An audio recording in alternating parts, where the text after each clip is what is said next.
So customer concessions. What's a customer concession, Martin? Customer concession is when you concede something. That's a tautology when you use the definition of the word. Yeah. Use the word in the definition, but you concede something that's beyond the scope of the job.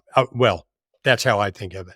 There are probably Yeah. other concessions, um, because principally, well, for two reasons. One, you weren't clear in your scope. At least you were clear in your mind, but not necessarily clear in their minds. And you lack the confidence to say no. And I give a great example of that is I had a pool guy who started out and didn't have a very good contract because he hadn't learned enough yet to put everything in there. And Yeah. he's talking about my pools are turnkey, Well, you get out there and there's a giant gas line going right to where he's going to dig and a sewer line over to the main and ka-chunk with the hoe. Well, we got to move that. Well, you said it's turnkey. And my guy conceded, and it probably is Oh, $7,000 between the two of them. And he didn't have the confidence to say, "My pools are turnkey, but not, what was here." I mean, you both have a case, they have a case to say, "Well, you said turnkey and I understood." yeah. So, that's a concession. And I see a lot of them, and it's because, well, as I've said before, and I think it's a major message of this whole podcast is clarity, right? It's the preparation of understanding and clarity. And when you go out there and give a concession, it's almost always because the scope wasn't clear. Everybody listening to us knows what we're talking about.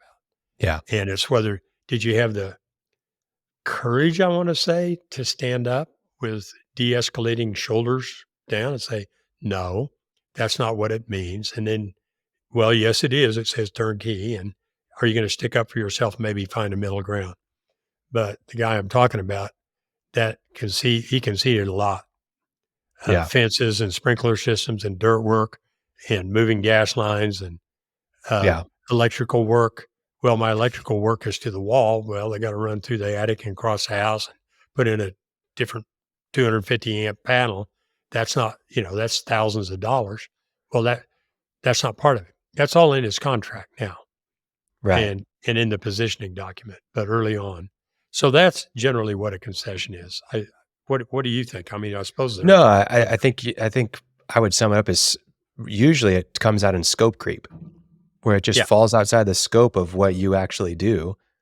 And a lot of times you concede to the customer because you feel inferior. You feel like there's a need there. I think almost always in your mind, you need that customer and you can't afford to lose them. So you concede no matter what. right. And that's, we're going to have an episode coming up about margin. Um, and more than that, are you charging enough? And that's exactly why you want to have margin so that you don't have to concede, because when you really need the money, you feel psychologically like you have to concede Right. because you need to get this job done. And it's all about that mindset at the end of the day. Like there's things that are beyond the scope of what you should be doing. And when someone's demanding that from you, you have to have the mindset that I'm going to say no because I don't need to do that. That's not who I am. That's Right. not what we agreed to. That's not the expectations that we laid out. But I think on the other side of that, another part of the problem with customer concessions is not knowing who you are. And what I mean by that is not understanding, not knowing what your positioning is, like you talked about with your expectations, not having that nailed down and clear, not knowing what you will and will not do, not knowing who your ideal customers are and your anti-customers, right?